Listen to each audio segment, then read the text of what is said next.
Hello everyone, today I'm going to show you how to swap USDT to Solana on your Phantom wallet. Make sure to watch the video until the end, not to miss any important details. Like and subscribe.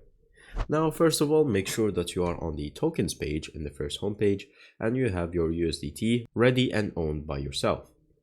And then from here all you have to do is click on the USDT right here, and then from here you're going to have multiple options and one of them will be simply to be swap. All you have to do is click on it. And then from here, as you can see, you have the USDT and Sol, but they will be opposed. So all you have to do is click on this button right here, where now you're going to pay for USDT and replace it with Solana. So if I put 1, for example, then simply there you go. Now you have this amount of Solana in your account. But to swap it, just make sure that your slippage is set to auto, because this is the amount of fees that you'll pay and the percentage that this transaction will fail, since the prices change dynamically. And it will show you that the fees right here are low or sometimes higher depending on the usage and the amount that is being transferred.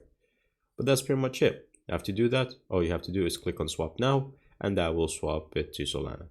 Thank you guys for watching. See you next time. Bye bye.